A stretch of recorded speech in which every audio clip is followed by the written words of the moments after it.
এ দুনিয়ার ক্ষমতার মধ্যে কোনো কামিয়াবি সফলতা নাই, এ দুনিয়ার পদ পদবীর মধ্যে কোনো সফলতা নাই। আমার বাবাজি, আল্লাহ তাআলা আপনাকে আমাকে কত নেয়ামত দান করেছে। বাবা, নেয়ামতের মধ্যে ডুবায় রেখেছে, কোটি কোটি নেয়ামত দিয়েছে। ওই নেয়ামতের কি শুকরিয়া আদায় করি বাবা? বাজান রে, এজন্য সকাল সন্ধ্যা মাওলা পাকের জিকিরও করতে হবে। 5 ওয়াক্ত নামাজগুলো সঠিক মতো সময় মতো পুরুষের জন্য বা জামাতের সাথে আদায় করে নিতে হবে। আমার বাবাদেরকে বলবো, হ্যাঁ বাবা, এ বাবা রে, আল্লাহ তাআলার ভয় দিলের মধ্যে ঢুকানো। ইয়া আইয়ুহাল্লাযীনা আমানুত্তাকুল্লাহ, হে মানুষের দিলের মধ্যে আল্লাহ তাআলার ভয় ঢুকাও, আমি রব্বে কারীমের ভয় ঢুকাও। ওয়া কুনু মা'আস সাদিকিন, আল্লাহওয়ালাদের সাথে থাকো, এই আল্লাহওয়ালাদের বুজুর্গদের সাথে তোমরা সম্পর্ক রাখো। এ মানুষরা, তোমাদের দিলের মধ্যে আমি আল্লাহ তাআলার ভয় ঢুকাই। সূরা আনফালের মধ্যে 2 নম্বর আয়াতে আল্লাহ তাআলা বলেন, ইন্নামাল মুমিনুনা ইযা যুকিরাল্লাহু ওয়াজিলাত কুলুবুহুম। এখানে আমার আল্লাহ তাআলা বলে, ইন্নামাল মুমিনুনা আল্লাযীনা ইযা যুকিরাল্লাহু ওয়াজিলাত কুলুবুহুম। এ মানুষরে, মুমিনের গুণ আল্লাহ তাআলা বর্ণনা করেন। এখানে এই আয়াতের মধ্যে বর্ণনা করছে 3টা, অন্য আয়াতের মধ্যে গুণ বর্ণনা করছে 2টায়, মোট 5টা। এখানে আমার আল্লাহ তাআলা গুণ বর্ণনা করে, ইন্নামাল মুমিনুনা আল্লাযীনা ইযা যুকিরাল্লাহু ওয়াজিলাত কুলুবুহুম।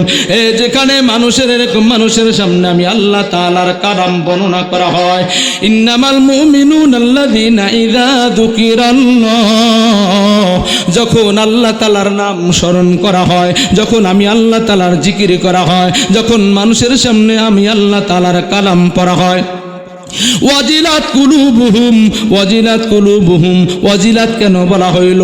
এখানে খৌফ খশিয়াতের কথা বলা হলো না। ওয়াজিলাত শব্দের অর্থ আল্লাহ তাআলার রহমতের ভয়, আল্লাহ তাআলার রহমতের ভয়ের কথা বলা হয়েছে, জন্য ওয়াজিলাত কুলুবুহুম বলা হয়েছে।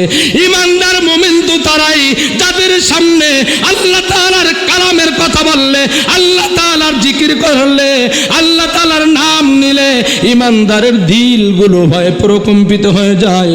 ওয়াজিলাত কুলুবুহুম, তাদের দিলের মধ্যে কম্পন সৃষ্টি হয়ে যায়। আল্লাহ তাআলার ভয় দিলের মধ্যে থাকলে, আল্লাহ তাআলার ভয় অন্তরের মধ্যে থাকলে কোনোদিন মানুষ নামাজ ছাড়তে পারেনি। আল্লাহর ভয় দিলের মধ্যে থাকলে মানুষ নামাজ ছাড়তে পারে না। আল্লাহ তাআলার ভয় দিলের মধ্যে থাকলে মানুষ রোজা ছাড়তে পারে না। আল্লাহ তাআলার ভয় দিলের মধ্যে থাকলে মানুষ হারামের দিকে, জুলুমের দিকে, অন্যায়ের দিকে যেতে পারে না। আল্লাহ তাআলার ভয় দিলের মধ্যে থাকলে অন্যের আইল ফেলতে পারে না। আল্লাহ তাআলার ভয় দিলের মধ্যে থাকলে সুদ ঘুষের ব্যবসা মানুষ করতে পারে না, জিনা ব্যবসা রিপ্রেজেন্ট করতে পারে না। আল্লাহ তাআলার ভয় যদি দিলের মধ্যে থাকে গো, 18 কোটি মানুষের অর্থ পাচার কইরা লন্ডনে গিয়া বেগম পাড়া বানাইতে পারে না। ঠিক না বে ঠিক? এজন্য আল্লাহ তাআলা বলেন, ইন্নামাল মুমিনুনা আল্লাযীনা ইযা যুকিরাল্লাহু ওয়াজিলাত কুলুবুহুম। ইমানদারেরা, তোমাদের যাদের দিলের মধ্যে আমি আল্লাহ তাআলার ভয় আছে, আল্লাহ তাআলার ভয় যাদের দিলের ভিতরে আছে, এই মানুষটা গুনাহ করবে না, দিল কাঁপবে, হাত দিয়ে হারাম ধরবে না, হাত কাঁপবে, পা দিয়ে হারামের দিকে যাবে না, পা কাঁপবে, জবান দিয়ে মিথ্যা কথা কিবা শেখা চগলখড়ি করবে না, মুখ এরকম ভাবে কম্পন সৃষ্টি হয়ে যাবে, চোখ দিয়ে হারাম দেখবে না। মানুষ সব গুনার থেকে এরকম ভাবে বেঁচে থাকবে, অন্তরের মধ্যে ভয় পয়দা হয়ে যাবে, পয়দা হয়ে যাবে। আমার বাবাদেরকে বলবো, হ্যাঁ বাবা, গুনাহ থেকে বাঁচতে হবে, সব ধরনের গুনাহ থেকে বাঁচতে হবে। মিথ্যা কথা হলো এরকম ভাবে সব ধরনের বড় গুনার বড় গুনাহ, আমরা মিথ্যা কথাকে কিছু মনেই করি না। এরকম বাবা রে, মিথ্যা কথা হলো সমস্ত গুনাহের মা। এই মিথ্যা কথা যার যত বেশি, তার আমল নামা গুনাহ দিয়া পরিপূর্ণ তত বেশি। এজন্য মিথ্যা কথা থেকে সাবধান বাজান, সাবধান কবিরা গুনাহ। একবার মিথ্যা কথা বললে কমসে কম 7000 বছর বছর জাহান্নামে যেতে হবে। ইন্নামাল মুমিনুনা আল্লাযীনা ইযা যুকিরাল্লাহু ওয়াজিলাত কুলুবুহুম, যার দিলের মধ্যে ভয় আছে এই বান্দাটা হারামের দিকে যাবে না। যার দিলের মধ্যে ভয় আছে এ কোনোদিন জিনা করবে না। দিলের মধ্যে যদি ভয় থাকে, ওই যে জাহাঙ্গীরনগর বিশ্ববিদ্যালয়ের মধ্যে ছাত্রলীগের ফুলাবান 100টা মেয়ের চরিত্র নষ্ট করে, 100 জিনা করে, 100 বার দর্শন করে, এরপরে সেঞ্চুরি করার পরে কয় আমি সেঞ্চুরি করেছি, 100 মেয়ের সাথে আমি জিনা করেছি। নাউজুবিল্লাহ। যদি দিলের ভিতরে বিন্দু মাত্র আল্লাহর ভয় থাকে, ওই মানুষটা হারামের দিকে এগ্রি হতে পারে না, অগ্রসর হতে পারে না। এ বাজান রে, ইন্নামাল মুমিনুনা আল্লাযীনা ইযা যুকিরাল্লাহু ওয়াজিলাত কুলুবুহুম, এ মানুষের দিলের মধ্যে ভয় ঢুকে যাবে। বাজান রে, ওই যে বনি ইসরাইলের জামানায় এক আল্লাহর বান্দা, হাদিসের কিতাবের মধ্যে পড়েছি, ওই যুবকটা এমনই এক যুবক ছিল, আল্লাহ তাআলা তাকে এত অঢেল সম্পদের মালিক বানিয়েছে।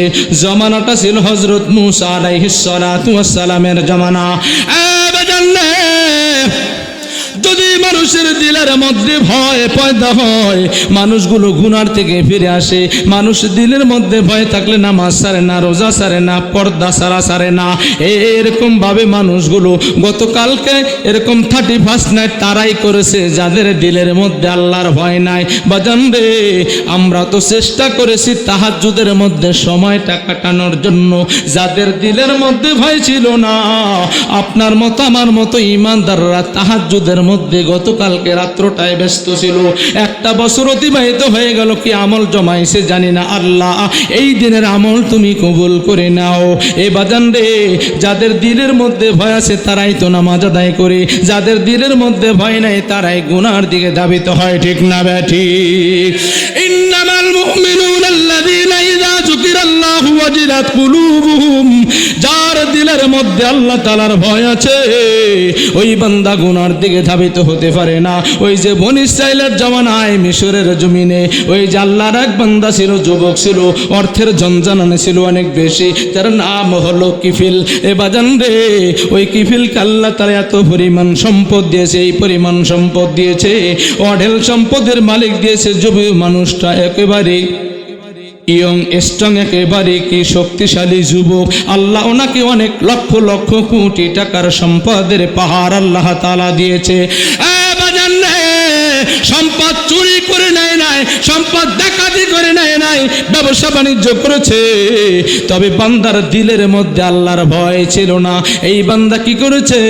এই বান্দা অঢেল সম্পদের মালিক। ওই মিশরের জমিনে এক আল্লাহর বান্দি মহিলা ছিল, বলে যার স্বামীটা দুনিয়ার জমিন ছেড়ে আল্লাহর সান্নিধ্যে চলে গেছে। ওনার একাধিক ছেলে সন্তান, বাচ্চা কাচ্চা ছিল, অসহায় অভাবে পড়ে গেছে। মিশরের জমিনে অভাব অনটন নেমে আসছে, কোথাও কাজকর্ম পাচ্ছে না। এই মুহূর্তে কি করেছে? ওই মহিলা গিয়েছে কোথায় কাজ পাওয়া যায়, কোথায় কাজ পাওয়া যায়, কোথাও কাজ মিলে না। তবে এই যুবকটা এমন ছিল, এই যুবকটা ছিল চরিত্রহীন একটা যুবক, এই যুবকটা ছিল চরিত্রহীন একটা যুবক। এই যুবকটা অন্য মহিলার দেহ ভোগ করত। নাউজুবিল্লাহ। হাদিস কিতাবের মধ্যে আছে, এই মহিলা বেচারা অসহায় হয়ে পড়েছে। আমার ছেলে মেয়েগুলো অসহায়, এরকম ভাবে প্রাণ অষ্টাগত হয়ে গেছে, খানা পিনা নাই, আমি কোথায় টাকা পাবো? কেউ আমাকে টাকা ধার কর্জে দিবে না, কর্জে হাসানা দিবে না।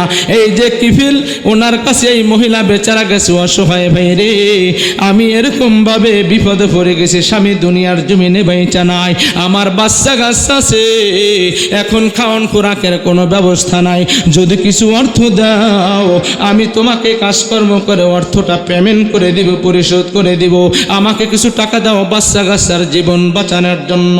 হে ভাই তুমি আমাকে কিছু টাকা দাও। এই কিফিল বলেছে, হে বোন রে, তুমি তো জানো আমার কি অভ্যাস, আমার কি দাবি, যদি আমার বিছানা তুমি গরম করতে পারো এর বিনিময়ে আমি তোমাকে কিছু টাকা দিব। নাউজুবিল্লাহ। তোমার দেহটা যদি আমাকে দিতে পারো তাহলে আমি কি করব? তোমাকে টাকা দেব। এখন উনি এই কথা শুনে সাথে সাথে বাড়িতে চলে গেছে মহিলা, অন্য আরো ব্যক্তিদের কাছে গেছে, কারো কাছে গিয়া টাকা হয় নাই।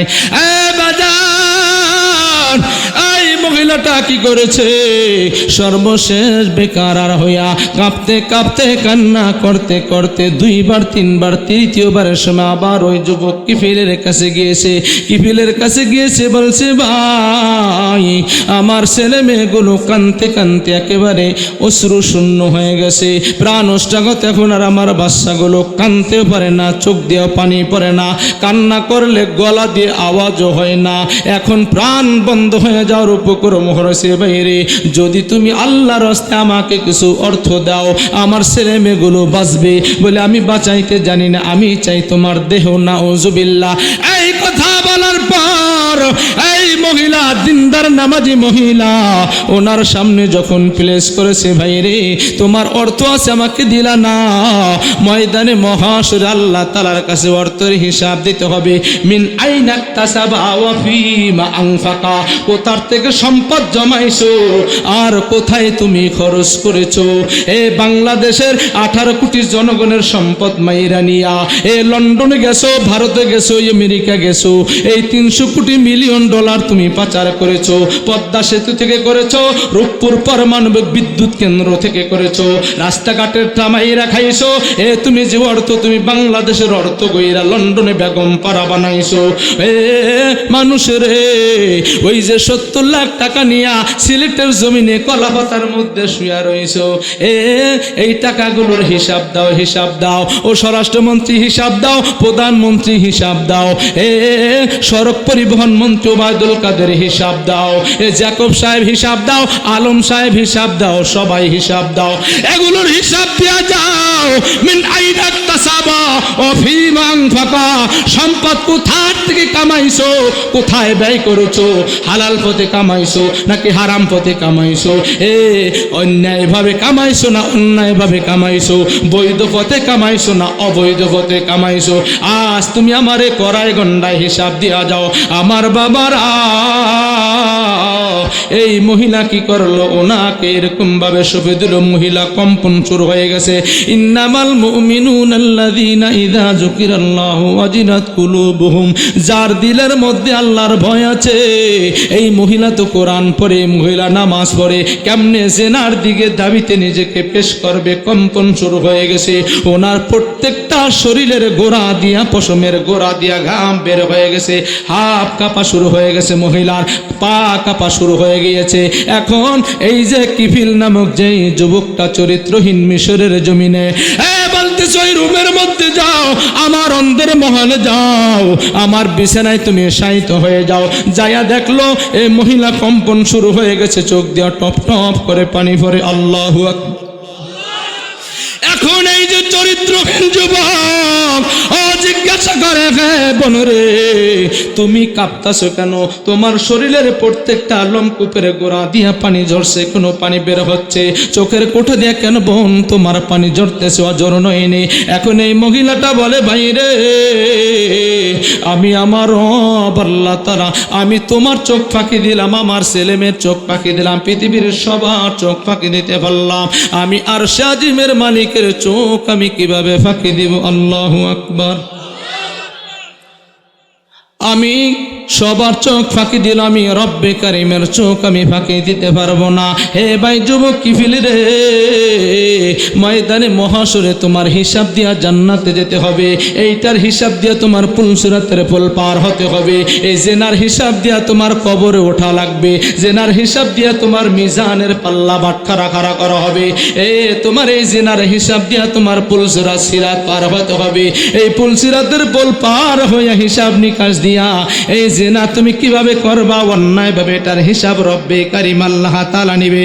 হাসিবু আনফুসাকুম ক্বাবলা আন তুহাসাবু ওয়াজানু ক্বাবলা আন তুওয়াজানু আও কামা ক্বালা আলাইহিস সালাতু ওয়াস সালাম। আল্লাহর নবীজি বলেন, আল্লাহুম্মা হাসিবনি হিসাবান ইয়াসীরা, হে আমার উম্মত সকাল সন্ধ্যা দুই আমল করো, এই হিসাব নিকাশ সহজের জন্য রব্বে কারিমের কাছে আমল করো, মাসনুন দোয়া করো, আল্লাহুম্মা হাসিবনি হিসাবান ইয়াসীরা, আল্লাহ আপনি আমার হিসাব নিকাশকে সহজ করে দেন। হে কিফিল রব্বে কারিম কারিমের কাছে হিসাব দিতে হবে।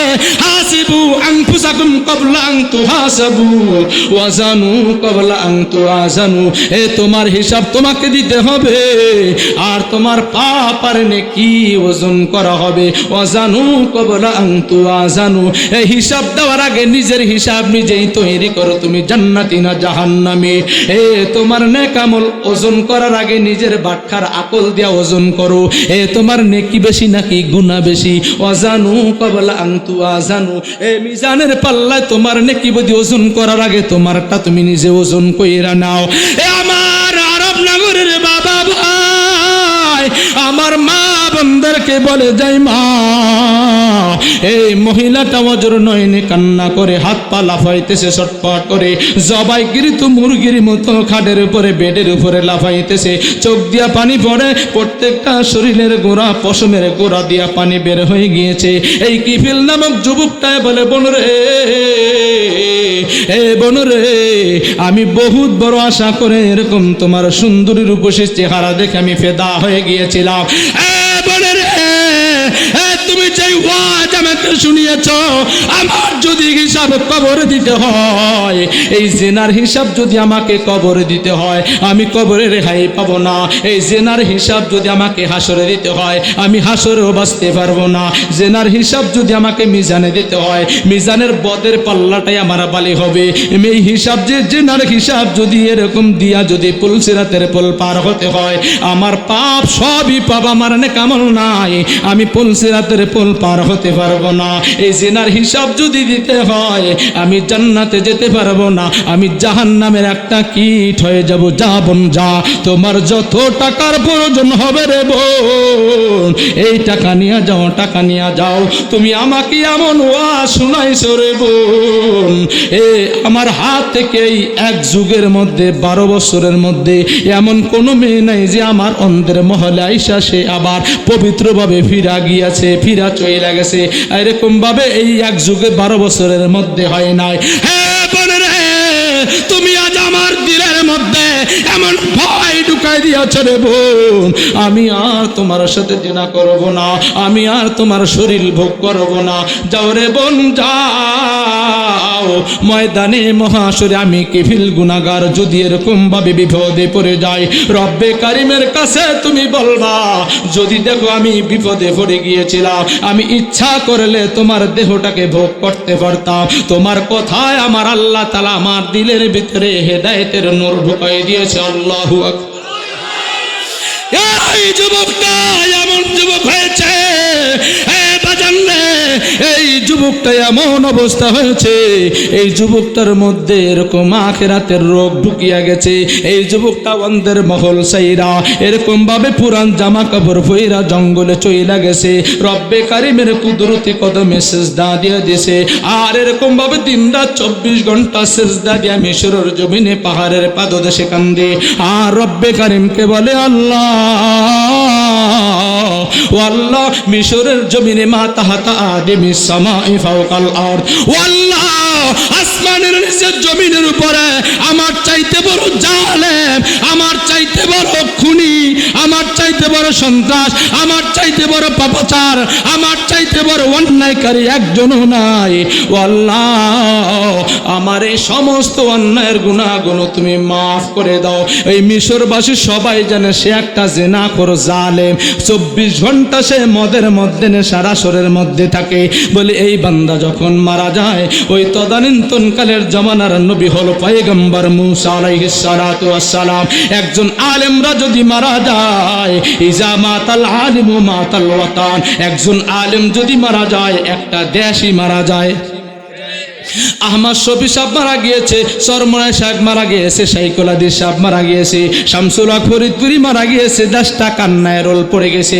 জোনায়েদ বাবু নগরী মারা গিয়েছে, এ বাজান কান্না রোল পড়ে গিয়েছে। বাজান গো, ওই যে আমাদের এরকম ভাবে বাংলাদেশের মুরব্বীরা মারা যায়, কান্না রোল পড়ে যায়। আপনাদের এখানে নাম আছে আজকে মোহতামিম সাহেবের বাবা জান আব্দুল মালিক হাফিজাহুল্লাহ। আপনারা রত্ন পাইয়া রত্নকে কদর করতেছেন না, একসময় আপনাদেরকেও শোক সাগরে বাসে আল্লাহর ওলি চলে যাবে, ওই দিন হাজারো আফসোস হবে, কিন্তু আর ফিরে পাওয়া যাবে না। থাকতে কদর করা। আমার বাবাদেরকে বলবো, এই যখন এই যুবকটা মারা গেছে, জামানার পয়গাম্বর মুসা আলাইহিস সালামের কাছে আল্লাহ তাআলা ওহী নাজিল করেছে, পয়গাম্বর মুসা যাও যাও যাও ওই জঙ্গলের মধ্যে দেখো আমি আল্লাহ তাআলার আল্লাহর এক ওলি মারা গিয়েছে।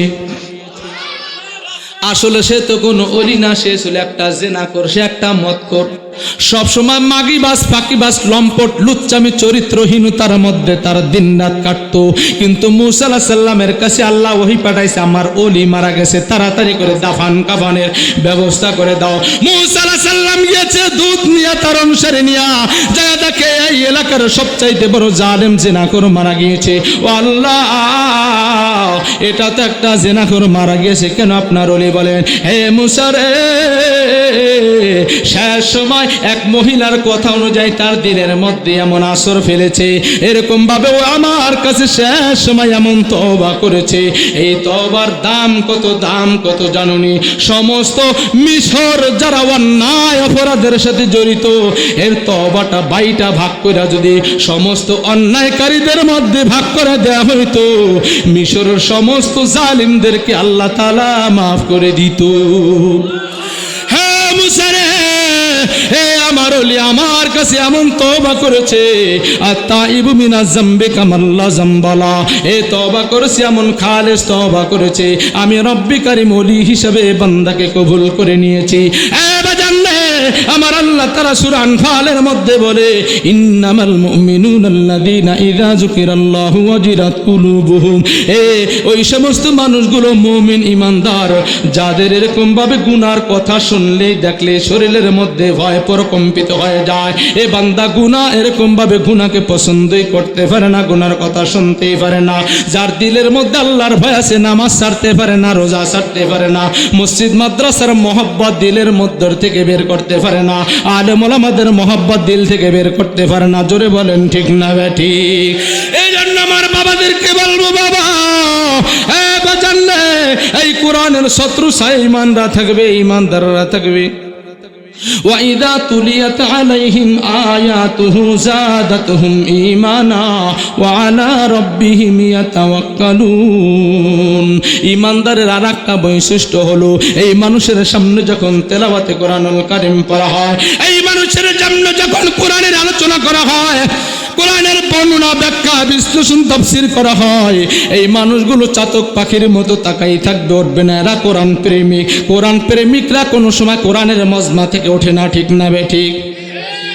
ওয়াইদা তুলিয়াত, যখন তাদের সামনে তেলাওয়াত করা হয়, বর্ণনা করা হয়, বলা হয় আয়াতুহু, আমার আয়াতের নিদর্শনাবলী, জাদাতুহুম ঈমানা, এদের ঈমান আরো বাড়তে থাকে, বাড়তে থাকে। হুজুর কোরআনের কথা আরো বলেন। মুফতি আব্দুল আজিজ সাহেব হুজুর, আপনি আমাদেরকে দ্বীনের তালিম তাআল্লুমের সাথে রাখেন। হুজুর আমাদেরকে দ্বীনের সহি কথাগুলো বলেন।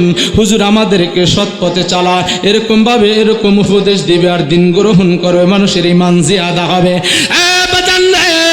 ওই যে বিশুর হাফি রহমাতুল্লাহ আলাইহি, ওনার আমল ছিল 24 ঘন্টা নেশার মধ্যে থাকতো, মদ এবং শরাবের মধ্যে থাকতো।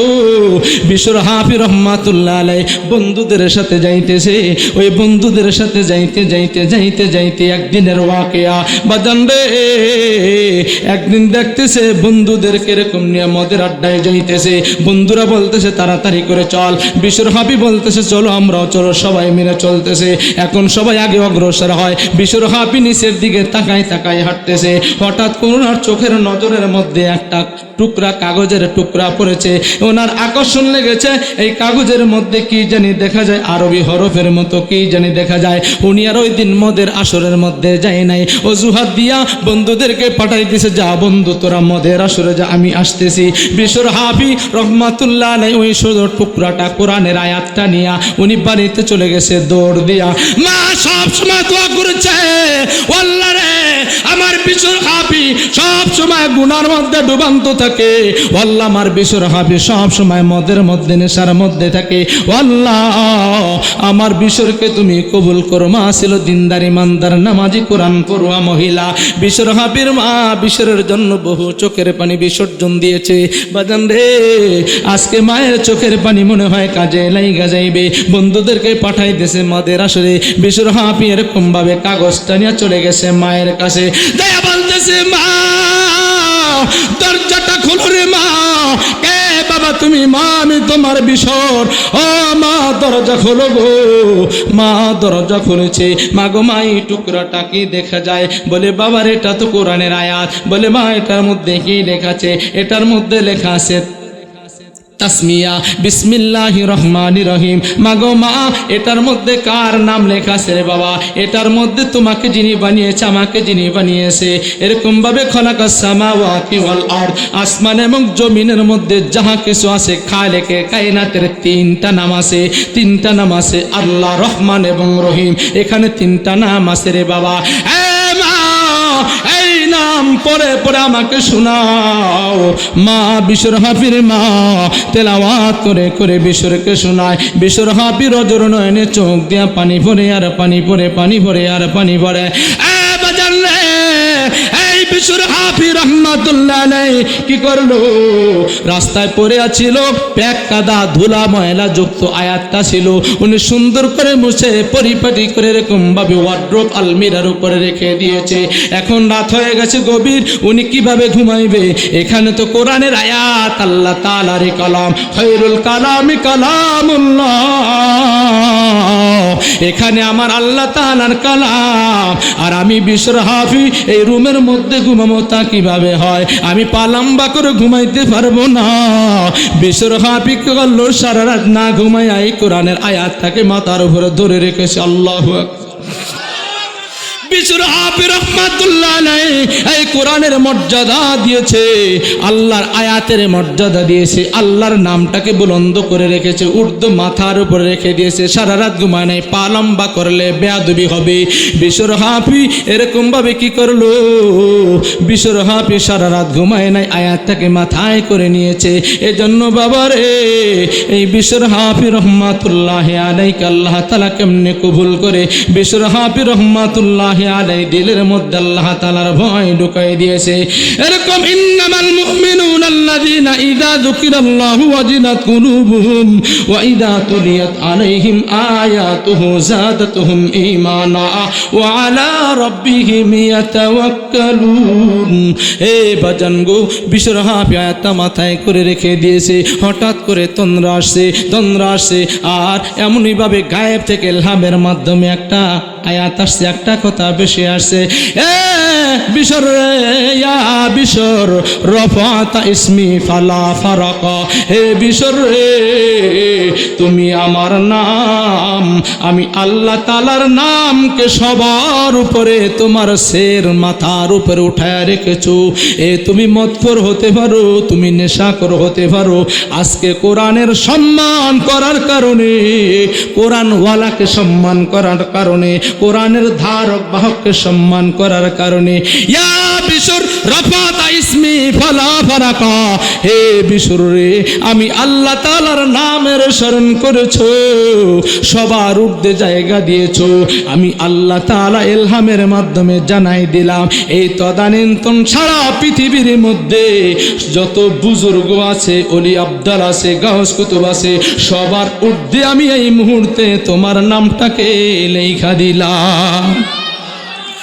হে আমার বাবা, এই কোরআন, এই মাদ্রাসা, আরবনগর মাদ্রাসার মধ্যে কোরআন পড়ানো হয়, এই মাদ্রাসার মধ্যে হাদিস পড়ানো হয়। এই কোরআন হাদিসের ধারক বাহকদের সাথে সম্পর্ক রাখেন বাজান গো, কোনোদিন ঠকবেন না। আমার বাবাদের কি বলবো? হে বাবা রে, হে আরবনগর আমার বাবা জানেরা, ভালো করে শোনেন, আল্লাহ তাআলা তো কোনো দিক দিয়ে আপনাকে কম দেয় নাই। টাকা পয়সাও দিয়েছে, ঘর বাড়ি দিয়েছে, জামা কাপড় দিয়েছে, বস্ত্র দিয়েছে, অর্থ সব কিছু দিয়েছে। মাথা ঢাকার জন্য সুন্দর একটা বাড়ি আল্লাহ তাআলা, এরকম 2 চালার একটা ঘর আল্লাহ তাআলা সুন্দর করে দিয়েছে। এবার জান গো, একজন সাহাবীর নাম তালহা রাদিয়াল্লাহু তাআলা আনহু, ওনাকে আল্লাহ তাআলা কত হত দরিদ্র বানাইছে জানেননি? তালহা রাদিয়াল্লাহু তাআলা আনহু কত হত দরিদ্র, আল্লাহ তাআলার একজন বান্দা, সাহাবী, নবীজির সাহাবী। এ বাজান রে, এই তালহা রাদিয়াল্লাহু তাআলা আনহু, এ বাজান গো, ওনাকে আল্লাহ তাআলা তো হতো দরিদ্র বানিয়েছে। এরকম ভাবে দিন আনে দিন খায়, ঘর ও সংসার করে। তালহা রাদিয়াল্লাহু তাআলা আনহু এত হতো দরিদ্র সাহাবী, এরকম ভাবে কাজ পাইল না, চুলে আগুন জ্বলে নালে জ্বলে না। তালহা রাদিয়াল্লাহু তাআলা আনহু 5 ওয়াক্ত নামাজ মসজিদে নববীতে নবীজির পিছনে জামাতের সাথে নামাজ আদায় করে। এ আমার বাবা ভাই, আমার আপনার বাবারা, এই তালহা রাদিয়াল্লাহু তাআলা আনহু স্বামী এবং স্ত্রী বাজান গো, এই স্বামী এবং স্ত্রী দুইজনের এরকম ঘর সংসার বৈবাহিক জীবন যাপন হইতেছে। আল্লাহ তাআলা ওনাকে কবুল করেছে, সাহাবীদের মর্যাদায় ভূষিত করেছে। উনি 5 ওয়াক্ত নামাজ নবীজির পিছনে পড়ে, এরকম ফজর জোহর আসর মাগরিব এশারের পরে মাসনুন দোয়া নবীজির পিছনে আমল করতে পারে না। সালাম ফিরাইয়াই তাড়াতাড়ি দৌড় দেয় বাড়ির মধ্যে, বাড়িতে দৌড় দেয়। আবু বকর শিকায়ত করছে, ইয়া রাসূলুল্লাহ, ইয়া হাবিবাল্লাহ, তালহা 5 ওয়াক্ত নামাজ আপনার পিছনে পড়ে ভাই, বেলাল মসজিদে আজান দেয়, তবে ইয়া রাসূলুল্লাহ, ইয়া হাবিবাল্লাহ, কোনদিন ফজরের খুশুসি আমলের মধ্যে ভাই তালহাকে পাওয়া যায় না, মাগরিবের মামুলাতের মধ্যে ভাই তালহাকে পাওয়া যায় না। আপনি আমাদেরকে নসিহত করেন ভাই, তালহা থাকে না? সবাই তো থাকে। ইয়া রাসূলুল্লাহ, তার বাড়িতে যাইয়া খবর নেওয়া দরকার। আবু বকর, ওমর, উসমান, আলী, নবীজি, সালমান ফারসি 5-6 সাহাবী গিয়েছে, যাইয়া সালাম দিয়েছে, আসসালামু আলাইকুম ইয়া আহলাল বাইত। তার পাশে দাঁড়ায়, ডান পাশে দাঁড়ায় সালাম দিয়েছে। সালামের সুন্নত হলো সরাসরি ঘরের মধ্যে ফ্লাইট না করা, ডান পাশে দাঁড়ায় ইস্তেজান অনুমতি চাওয়া, সালাম দেওয়া। মানুষ থাকলে সালাম নিবে, ঘরে প্রবেশের অনুমতি দিলে ঢুকতে পারবে। এটা হলো ইসলামের মাসআলা, শিক্ষা। তালহা রাদিয়াল্লাহু তাআলা আনহুর দরজায় গিয়ে সালাম দিয়েছে, সালামের জবাব দেয় না। এখন আরেকবার, 2বার, 3বার সালাম দিয়েছে। নবীজি বলে, চলো আমরা মসজিদে নববীতে চলে যাই, মনে হয় ভাই তালহা নাই। আবু বকর বলতেছে, ইয়া রাসূলুল্লাহ, একটু আগে ভাই তালহা বাড়িতে আসছে, অবশ্যই ঘরের মধ্যে আসছে। ওনার কথাটা কানের মধ্যে গিয়েছে, ইয়া রাসূলুল্লাহ, ইয়া হাবিবাল্লাহ, দাঁড়ান, আমি আছি ঘরের মধ্যে। আল্লাহু আকবার। ইয়া রাসূলুল্লাহ, ইয়া হাবিবাল্লাহ, আপনি আমার মতো হতো দরিদ্র সাহাবীর ঘরে তাশরীফ এনেছেন, আমি ধন্য হয়ে গেছি। ইয়া রাসূলুল্লাহ, ইয়া হাবিবাল্লাহ, কেন এসেছেন? ভাই তালহা রে, তুমি প্রতিদিন 5 ওয়াক্ত নামাজ মসজিদে নববীতে পড়ো, আমলের মধ্যে তোমাকে পাই না, সাহাবায়ে কেরাম তোমাকে তলব করে, তুমি চলে যাও কেন? ইয়া রাসূলুল্লাহ, ইয়া হাবিবাল্লাহ, আল্লাহ তাআলা আমার অর্থের পরীক্ষা নিচ্ছে। অর্থের পরীক্ষা? কেমন অর্থের পরীক্ষা? ইয়া রাসূলুল্লাহ, ইয়া হাবিবাল্লাহ, আমরা ঘর এবং বাহিরে বড় মানুষ আছে, 2 জনার বাচ্চা আছে 2টা। ইয়া রাসূলুল্লাহ, ইয়া হাবিবাল্লাহ, আমার এবং আমার স্ত্রীর কাপড় আছে 1টা। আমি মসজিদে নববীতে নামাজ আদায় করে কাপড় পরিয়া আমার ঘরের মেঝেতে মাঝখানের মধ্যে একটা গর্ত খনন করেছি। আমার বিবিকে প্রতিদিন বিবস্ত্র কইরা গর্তের মধ্যে রাইখা, এই গর্তের মধ্যে আমার বিবিকে বিবস্ত্র রাইখা আমি কাপড়টা পরে আমি মসজিদে নববীতে আপনার পিছনে জামাতের সাথে তাকবীরে উলার সাথে নামাজ আদায় করি। আল্লাহু আকবার। স্বামী স্ত্রীর কাপড় কয়টা? স্বামী স্ত্রীর কাপড় কয়টা? আপনার আমার কয়টা? কমসে কম 1 ডজন। জামা, লুঙ্গি, গেমছি, গামজা, চাদর সহ, ঠিক না বে ঠিক? 1 ডজন। আপনার আমার কয় বেলা তাকবীরে উলা ছোটে? জামাত কয়দিন ছোটে? একটা কাপড় স্বামী আর স্ত্রীর 1 বেলাও জামাত তরক হয় না, বা জামাতের সাথে তাকবীরে উলার সাথে নামাজ আদায় করে কেমন ঈমান চেতা সাহাবী তালহা। ইয়া রাসূলুল্লাহ, ইয়া হাবিবাল্লাহ, হুজুর, আমার মাত্র কাপড় একটা, আমার বিবিকে বিবস্ত্র করে ঘরের গর্তের মধ্যে রেখে যায়, আমি আপনার পিছনে জামাতের সাথে তাকবীরে উলার সাথে নামাজ আদায় করি। আমি আমলে বসলে, এরকম ভাবে যদি আমলে বসি, এরকম ফজরে আমলে বসলে সূর্য উঠা যাবে, আমার বিবির নামাজটা কাজা হয়ে যাবে। আমি তাড়াতাড়ি করে আমলে না বসে আমি হাঁটতে হাঁটতে বাসায় এসে গর্তের মধ্যে আমি ঢুকি, আমি বিবস্ত্র হয়ে, আমি তালহা গর্তের মধ্যে বিবস্ত্র হয়ে বসে থাকি। আর আমার বিবিকে আমি কাপড়টা দিয়ে দেই, বলি, বিবি রে, তাড়াতাড়ি সূর্য উঠা যাবে, ইশরাকের সময় হয়ে যাবে, নামাজের রক্ত চলে যাবে, কাজা হয়ে যাবে, তাড়াতাড়ি করে তুমি বিবি নামাজ আদায় করে নাও। এভাবে আমাদের জিন্দেগি চলছে, এভাবে জিন্দেগি চলছে। এই কথা শোনার পরে নবীজির চোখ দিয়া অটোমেটিক ভাবে পানি জারি হয়ে গেছে, এরকম টপ টপ করে পানি পড়তেছে, টপ টপ করে পানি পড়তেছে। এভাবে পানি পড়ে আর পানি পড়ে, পানি পড়ে আর পানি ভরে। আবু বকর বলে, ইয়া রাসূলুল্লাহ, ইয়া হাবিবাল্লাহ, আপনি কেন কান্না করেন? ইয়া রাসূলুল্লাহ, ইয়া হাবিবাল্লাহ, আপনার হিজরতের সঙ্গে ছিলাম আমি। ইয়া রাসূলুল্লাহ, ইয়া হাবিবাল্লাহ, আপনাকে তালহা ভাই কিছু বলেছে নাকি? বলে না। আবু বকর বলে নাই। এই ভাইয়ের কথা শুনে আমি কান্না করতেছি।